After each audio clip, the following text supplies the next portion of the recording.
Laila Fitria, Sukatul Fadila. Sebagai Saya di sini, ini sama mbaknya MI atau MTS? MTS. MTS ya? Iya. Kalau di MTS saya guru pengajar sekaligus di perpustakaan. Ngurusin. Nggih. Oh iya. Kemudian di konseling juga saya. Kita mulai ya Bu. Yang pertama, apa visi misi dari perpustakaan ini?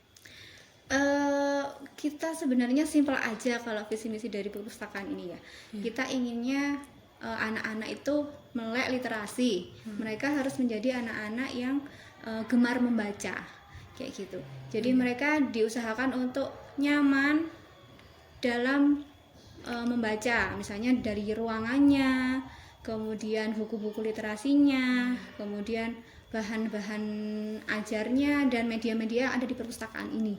Intinya adalah mendidik anak-anak supaya mereka gemar untuk membaca, gitu aja. Perpustakaannya ada 2 ya Bu ya? Lantai atas ada. Iya, jadi ada 2 perpustakaan. Yang pertama perpustakaan untuk pembelajaran, kemudian yang kedua adalah ruang literasi, yaitu khusus untuk bacaan-bacaan, cerita-cerita, cerpen, bacaan-bacaan yang ringan, intinya gitu. Jadi ada 2, terpisah menjadi 2. Iya, dibagi jadi 2. Terus kalau strategi dan tujuannya itu apa?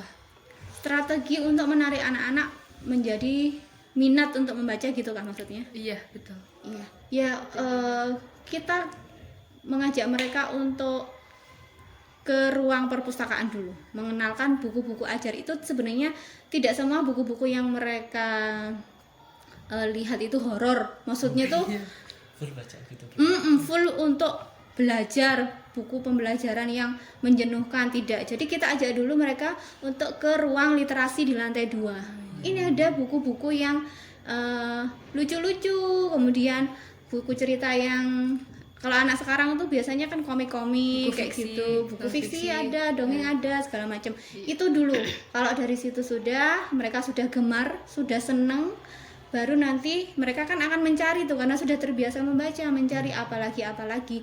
Nah, baru kita ajak pembelajaran di sekolah, di perpustakaan, pembelajaran di perpustakaan. Nanti coba kalian cari referensi ini, carilah mereka. Jadi mereka tidak hanya sekedar baca membaca tetapi juga mencari. Kira-kira kalau ini tuh mata pelajarannya apa ya? Cari tuh. Oh, IPS. Oh, kalau yang menurut di sini manggilnya ustadzah dan ustadzah. Okay. Oh, kalau yang ustadzah ceritakan tuh berarti ada di pelajaran agama. Buka yang agama, ada nggak ada. Oh, cari lagi, mungkin fikih, oh mungkin akidah gitu. Jadi kita kayak semacam kita bikin game, mini game gitu buat anak-anak, membuat mereka gemar atau penasaran nih, kira-kira apa ya, kira-kira di buku apa ya gitu. Itu yang membuat anak-anak, itu strateginya. Kemudian tujuannya otomatis kita tidak harus belajar di dalam kelas. Kemudian pembelajaran itu tidak harus selalu menjemukan.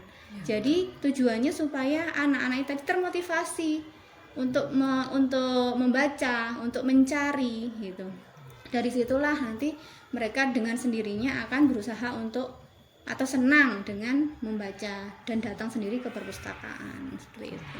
Berarti kalau ini bukanya dari jam berapa sampai jam berapa Bu? Apa ngikutin jam sekolahnya ya? Ya, ngikutin jam sekolah, konsepnya seperti itu. Tetapi kalau untuk misalnya guru-guru yang ingin pembelajaran di perpustakaan, kapanpun bisa.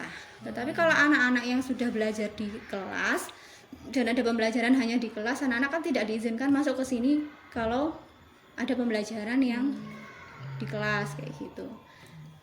Tapi sebenarnya konsep pembelajaran kami itu memang kan fun learning. Fun learning itu pembelajaran lebih banyak kami di luar kelas. Kadang di perpustakaan, kadang di lantai 3, kadang di di depan, kadang di ruang musola, senyaman mungkin gitu. Dan buku-buku ini kita minta anak-anak untuk ngambil dulu buku di perpustakaan, kemudian dibawa ke tempat yang akan dijadikan pembelajaran itu tadi gitu. Kalau boleh tahu ini kelasnya ada berapa aja Bu? Kalau MTS-nya Iya. masing-masing satu kelas. Terus jumlah dan keseluruhan koleksinya ada berapa kira-kira? Saya nggak pernah hitung ya, karena ini juga sebenarnya kan sekolah baru. Masih baru ya, iya. Sekolah baru dan kami juga buku-bukunya banyak yang ada yang dari sumbangan, ada yang dari mana-mana, dari yang dinas kayak gitu. Jadi kalau untuk keseluruhan buku yang masih layak dan buku yang seharusnya kan ada nih buku yang memang harus sudah disortir per tahun berapa kayak gitu. Kami belum bisa, kalau jumlahnya ya ribuan otomatis, ribuan. Berarti sumber pengadaan koleksinya ini dari sumbangan. Satu sumbangan yang Dinas. sekarang ini masih ya sumbangan, ada dari dinas, bantuan dari pemerintah. Pemerintah. Kemudian dari anak-anak itu kita mintain kan masing-masing untuk menyumbang buku cerita kalau kayak gitu dan lain sebagainya. Rata-rata kalau yang dari dinas tuh bukunya pembelajaran, tapi supaya anak-anak tadi gemar membaca, maka mereka diminta untuk membawa buku cerita, cerpen, buku dongeng kayak gitu-gitu. Kira-kira dalam setahun tuh ada berapa persen penambahan koleksi bukunya, Bu? Dalam 1 tahun. Iya. Kalau seiring berjalannya waktu, seiring penambahan siswa, otomatis setiap siswa kan membawa Iya. masing-masing, membawa minimal 5 gitu kan. Tergantung berapa banyak jumlah siswanya. Tapi kalau ada bantuan dari dinas kan kita mengajukan belum tentu dapat. Kalau dapat ya dapat langsung banyak. Tapi kalau nggak langsung dapat ya berarti setiap tahunnya minimal dari siswa ada. Gitu ya. Bagaimana proses yang dilakukan MTS ini dalam pengembangan koleksinya? Terus ada hambatannya nggak, Bu, dalam pengembangan koleksi buku-bukunya? Kalau pengembangan koleksi tetap kita berusaha untuk minta bantuan kepada dinas kan. Apa nih buku-buku baru gitu kan. Setiap kalau misalnya dapat pasti dapatnya yang terbitan terbaru. Kalau anak-anak itu biasanya ya buku yang kadang mereka punya yang mereka bawa ke sini. Jadi bukan buku baru. Karena kita tidak selalu harus buku baru, tetapi buku cerita misalnya kayak gitu. Yaitu kita tetap berusaha untuk mengajukan. Kalau memang ada kadang kita juga beli kayak gitu, tapi tidak terlalu banyak belinya, lebih-lebih dari anak dan siswa. Ini Bu, proses yang dilakukan MTS dalam pengembangan koleksi. Itu tadi jawabannya Ini Bu, sudah. pustakawan mengelompokkan seluruh koleksi ini dengan apa Bu? Maksudnya jenisnya atau? Iya, dikelompokkan itu berdasarkan kalau kita kan mapel, misalnya eksak, IPA gitu, IPS, agama itu meliputi apa aja? Ada fikih, SKI, Al-Quran dan lain sebagainya kayak Yang gitu. novel-novel bacaan ringan gitu Bu? Itu di atas. Jadi itu bacaan-bacaan khusus yang bukan pembelajaran. Jadi itu fiksi non fiksi kayak gitu yang di atas itu kan. Ada bacaan fiksi non fiksi gitu. Yang seperti itu. Jadi pengelompokannya berdasarkan satu jenisnya, jenis pembelajarannya kan. Yang satu pembelajaran, yang satunya Subjek Bu, kan? subjeknya kayak gimana? Subjek di tiap judul buku. Kalau itu di atas. Kalau di sini pembelajarannya. Khusus Khusus pembelajaran. pembelajaran aja. Iya. Baik Bu. Ini Bu, alat bantu apa yang digunakan dalam menyeleksi bahan pustaka? Harusnya itu tuh kita kan ada komputer, Iya. tapi kita masih belum ada. Jadi kita masih manual aja, masih dikelompokkan manual aja. Berarti ada buku ini berapa eksemplar, buku ini berapa eksemplar kayak gitu. Baru seperti itu saja. Jadi dikelompokkan seperti itu berdasarkan bidangnya, kemudian jumlahnya. Di tahun akan mendatang Bu, itu bakal dikelompokkan melalui komputer. Komputer sedang Proses. diproses. Jadi nantinya akan seperti itu sekaligus nanti kan memudahkan kita untuk buku keluar masuknya, peminjaman, pengembalian itu nanti akan jadi satu server, jadi satu jaringan di komputer itu. Jadi kita dari komputer itu bisa melihat jumlah buku yang kita punya, kemudian berapa kali keluar masuknya, kemudian buku yang mana yang sering keluar kan, yang diminati sama anak-anak seperti itu. Sedang berproses, insya Allah dalam waktu dekat sudah mulai menggunakan multimedia. Baik Bu. Kalau ini Bu, perawatan dalam bahan koleksi itu yang dilakukan pustaka itu gimana Bu? Kalau perawatannya ya seperti biasanya, kita kan setiap hari bersihin manual aja sih, kayak debu-debunya aja yang ada. Paling juga menata kembali, namanya setiap hari anak keluar masuk perpustakaan, jadi kadang mereka baca berserakan, dikembalikan ke posisinya masing-masing gitu. Sementara ini seperti itu aja. Tapi yang paling sering itu juga ada rutin sebenarnya satu bulan sekali siswa diminta untuk membersihkan ruangan ini bersama-sama. Jadi mereka itu diminta untuk merawat perpustakaan juga. Jadi tidak hanya sekedar membaca kemudian selesai sudah, tapi diminta untuk merawat juga buku-buku ini, termasuk membersihkan dan mengelompokkan tadi. Kalau siswa yang MTS.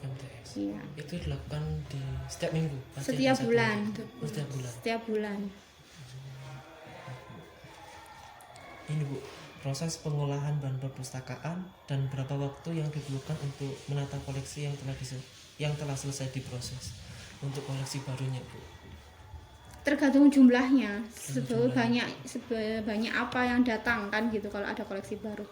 Kalau ada koleksi baru, kalau memang mereka mengelompokkannya itu masih ada space-nya ya otomatis kita gabungkan. Tetapi kalau masih ternyata tidak ada space-nya, berarti kan kita harus membuat rak baru. Nah, rak baru, kemudian penambahan tempat seperti itu. Seperti itu saja sih sebenarnya kalau untuk penambahannya. Penambahan itu biasanya terkait dengan pengurangan. Jadi pada saat kita harus ada pengurangan buku lama yang sudah tidak layak gitu kan. Itu tuh kayak kurikulum tahun berapa ke bawah itu sudah harus dikeluarkan dari perpustakaan. Nah, itu biasanya sebanyak itu kita mengembalikan dengan yang baru, membeli yang baru. Jadi yang banyak itu yang dikeluarkan atau yang dibeli Bu? Lebih banyak yang dikeluarkan sebenarnya. Sebenarnya lebih banyak dikeluarkan. Karena kan kalau misalnya satu kali keluar itu tuh sudah berapa buku. IPS aja misalnya, IPS ini dia sudah misalnya 10 tahun ke bawah misalnya kayak gitu. 10 tahun ke bawah itu sudah IPS aja sudah 5 buku misalnya kayak gitu. Belum nanti yang lainnya berapa buku gitu. Karena kan mereka satu paket tuh kan. Kalau misalnya kita kan koleksinya setiap mata pelajaran kita tidak mungkin hanya satu buku. Otomatis kan minimal ada 20 atau 30 tergantung berapa banyak jumlah bukunya itu. Nah, itu kan kalau misalnya sudah kadaluarsa waktunya otomatis sebanyak itu keluar semuanya. Iya. Nggak mungkin kan keluar cuma satu. Gitu. Iya, jadi lebih banyak yang dikeluarkan daripada yang masuk untuk saat ini. Tapi ada lanjutannya. Tapi kadang-kadang kita nggak yang langsung mengeluarkan dari perpustakaan. Jadi ditaruh di rak kadaluarsa. Namanya rak kadaluarsa. Kita bikinnya begitu. Jadi rak itu nanti kita bikin adalah buku-buku yang sebenarnya sudah kurang update gitu ya, ditaruh di situ dulu sambil menunggu buku-buku baru. Nanti kalau ada buku-buku yang baru otomatis baru nanti dikeluarkan, rak itu bisa digunakan gitu. Karena kalau langsung keluar tidak ada pembaharuan otomatis kan masih perpustakaan kosong. Iya Bu. Nah, jadi harus ada pembaharuan dulu sebelum itu keluar dari perpustakaan. Ini Bu, di perpustakaan MTS kita ada anggaran khusus nggak untuk pengembangan bahan pustaka selain dari sumbangan? Anggaran khusus sebenarnya ada. Jadi tergantung kebutuhan saja. Jadi tidak ada. Kalau sementara ini kami belum ada anggaran khusus yang paten berapa jumlahnya. Tetapi kalau misalnya ada kebutuhan, kita butuh ini butuh berapa untuk membeli apa gitu, kita menganggarkan, insya Allah bisa. Itu dari guru-guru? Itu dari yayasan. Dari yayasan. Maksudnya uang itu turunnya dari yayasan. Anggaran itu diajukan ke yayasan karena kan ini sekolahnya yayasan. Diajukannya ke yayasan karena kan sentral keuangannya di yayasan. Itu Bu.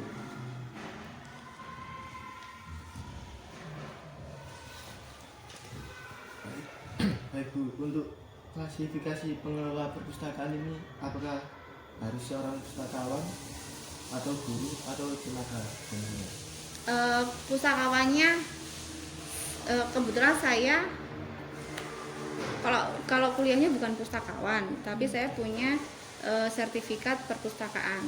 Jadi saya ikut kayak semacam pelatihan perpustakaan. Ada basicnya. Ya, di Uinsuka waktu itu di Jogja. Berapa lama Bu? Selama kurang lebih 1 bulan lah di situ. Kayak pelatihan perpustakaan, pustakawan. Tapi kalau untuk menjadi pustakawannya bertitel itu kan mereka harus kuliah pustakawan. Nah itu di sini tidak ada, belum ada. Nah, Jadi merangkap itu Bu. iya sebenarnya gurunya merangkap, guru rangkap pustakawan kayak gitu. Dianggap pustakawan pada saat karena sudah ada ijazah itu tadi, kayak pelatihannya itu tadi. Itu kemudian dari tim guru juga ada yang membantu, dari siswa juga ada yang membantu. Oh, dari sini juga ada Bu. Juga ada. Jadi kayak kita mengkader, kader, Gimana tuh maksudnya? mengkader siswa, kader mereka ini kayak dokter kecil, pernah dengar nggak? Di sekolah-sekolah lain ada dokter kecil, poluan cilik kayak gitu. Jadi itu mereka diajari untuk gimana sih menjadi pustakawan kayak gitu. Jadi mereka dikader satu anak dari masing-masing kelas dikader untuk menjadi pustakawan yang membantu pustakawan di sekolah kayak Oh, gitu. bentuknya jadi kayak organisasi gitu Bu. Kader. Kalau organisasi kan banyak anak dengan banyak kegiatan. Nah kalau ini nih khusus untuk pustakawan, perpustakaan saja. Khusus perpustakaan. Ya kader itu nanti kami mengajarkan anak, membiasakan anak gimana sih caranya menjadi pustakawan. Nanti dia nih sudah bisa kan, dia nanti kader ini nanti mengajari lagi adiknya lagi, adik kelasnya lagi nanti yang dijadikan calon pustakawan. Jadi saling ngajarin gitu. Saling mengajarkan lagi. Nanti itu regenerasi kayak gitu. Kalau itu Bu sudah jalan berapa lama Bu? Baru aja sih sebenarnya itu kan bersamaan dengan OSIS. Di sini OSIM, organisasi siswa Mitra Madrasah gitu namanya. Kalau S kan sekolah, ini M madrasah. Gitu. OSIM kan ada bagiannya. Ini bagian keagamaan, ini bagian kebersihan, ini bagian apa, gitu. Nah, itu nanti kita melibatkan siswa untuk kegiatan di madrasah. Salah satunya perpustakaan, koperasi dan lain sebagainya. Gitu. Untuk jumlah total yang mengelola perpustakaan ini berapa? Sebenarnya kalau dari tim gurunya satu saya saja, tetapi yang membantu pada saat dibutuhkan ya otomatis seluruh guru mereka akan turun tangan untuk membantu. Jadi tidak, karena apa, perpustakaan ini kan milik kita bersama, tidak hanya bisa langsung diserahkan kepada satu orang saja. Jadi kalau untuk yang mengelola mungkin hanya satu saja, karena juga keterbatasan siswa juga, kan anaknya belum banyak, hanya satu. Tetapi untuk yang membantu semua, kami di sini saling membantu untuk prosesnya, kebersihannya, dan kalau saya tidak bisa datang berarti nanti ada guru lain yang bisa membantu peminjaman atau pengembalian buku gitu. Jadi tidak hanya terpaku pada satu orang, termasuk dengan kader ini tadi. Kader itu dari siswa yang tadi itu. Ini juga nanti membantu. Kenapa? Karena guru kan nantinya sibuk di kelas, ngajar dan lain sebagainya. Nah, kader ini nanti yang bisa jaga perpustakaan. Apakah sudah ada katalog online yang bisa diakses oleh seluruh siswa? Belum, sementara ini belum ada. Karena masih berproses tadi mau bikin sentral pusatnya data, belum. Bagaimana prosedur peminjaman dan pengembalian buku pada perpustakaan ini? Manual aja masih ya, pencatatannya manual. Kemudian ya durasinya berapa lama, kemudian nanti pengembaliannya berapa lama. Otomatis kalau tidak segera dikembalikan ada teguran. Kalau sudah teguran berarti denda kayak gitu. Prosedurnya masih jadul, masih manual.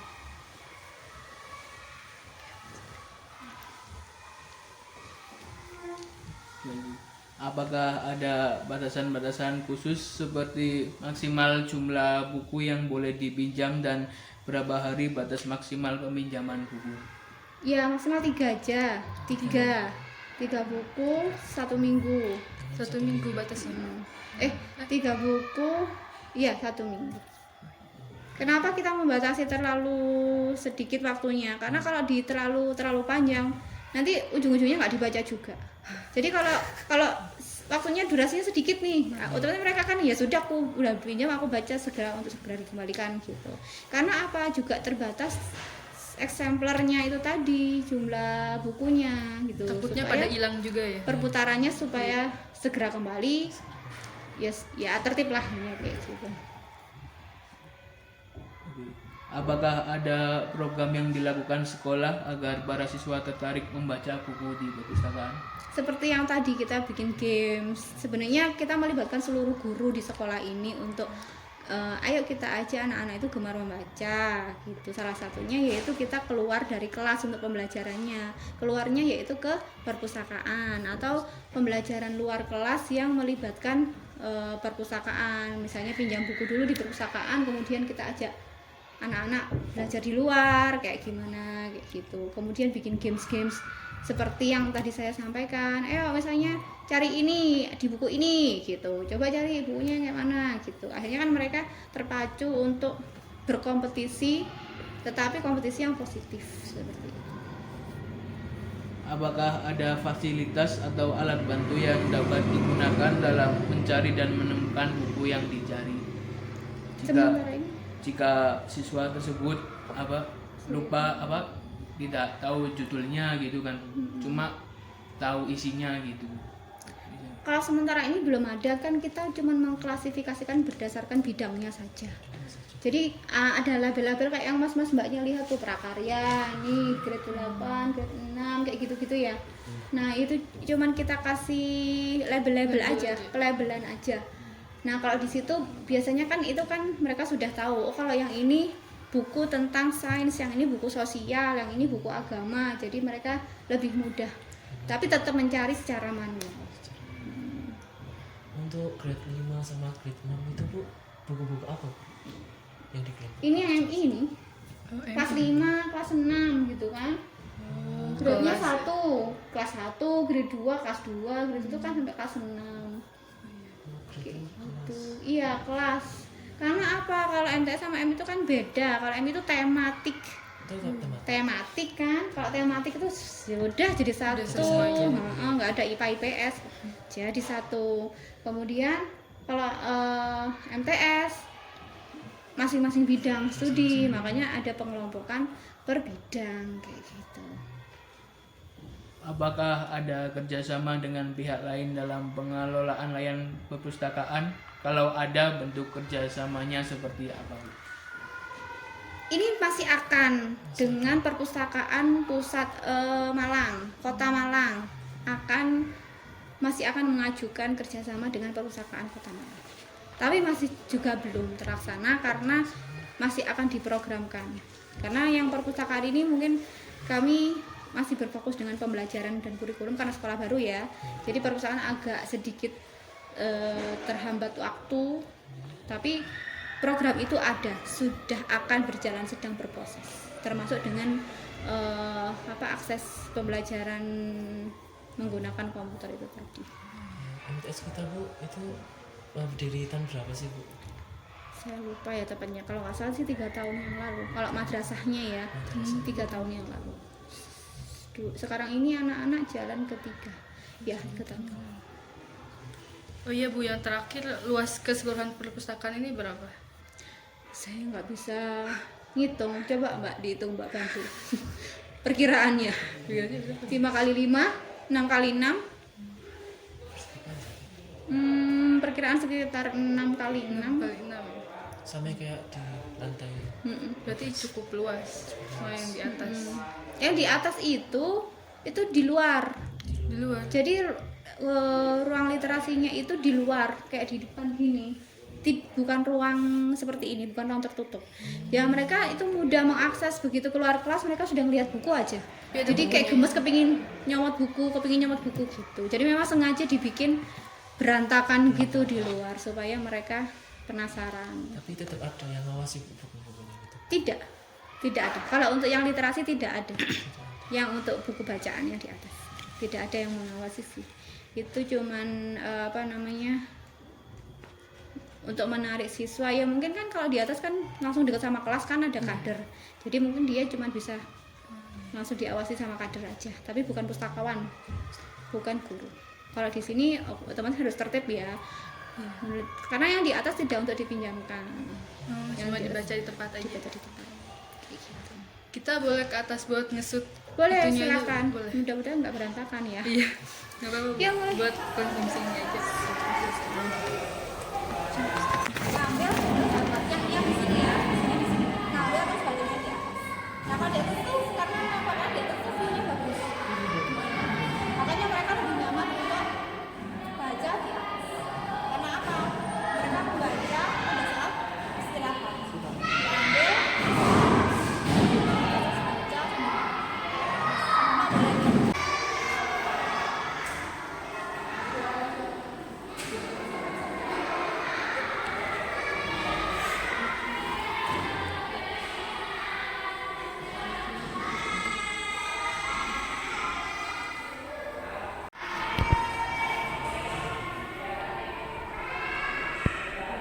Ini